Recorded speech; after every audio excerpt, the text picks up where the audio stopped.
Hi, my name is Heikki, and in this episode we discuss about expansion tank designs that are used in closed cooling systems. Expansion tank is a very important piece of a cooling system, or in particular a closed cooling system. When the water in the cooling system gets warmer, it expands, and there needs to be some space for the water to expand during the process. And expansion tank is the place where that expansion can happen. There are practically two different expansion tank designs that are used. The first one here is the traditional expansion tank that is pretty well known from home applications as well. So this is a stainless steel sheet or plastic tank that has a rubber bag or bladder inside the tank here.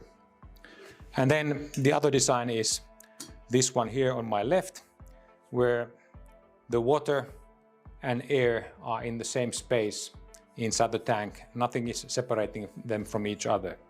In this one, the air and water are in different spaces. So what is good with the traditional tank like this design here? The first, this is pretty inexpensive, so investment cost is low. This is also quite simple, and then this kind of tank can be installed in almost any position. The bad things with this kind of tank are that it is very difficult to see what is in here, how much water is in the system, how much air is in the system. So detecting the leakages is almost impossible using this one.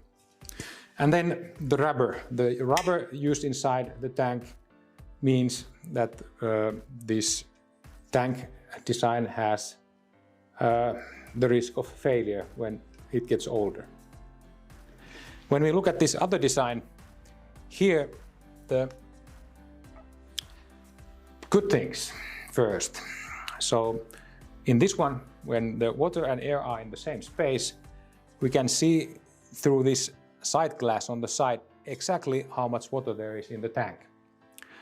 The side glass can be equipped with metering and alarm devices, so we can also monitor the level of liquid in the tank. And then, because of this design, when using a de-airing device, it is possible to do the de-airing of the system really fast. So de-airing takes only, for example, 1 hour instead of 8 hours in the traditional system.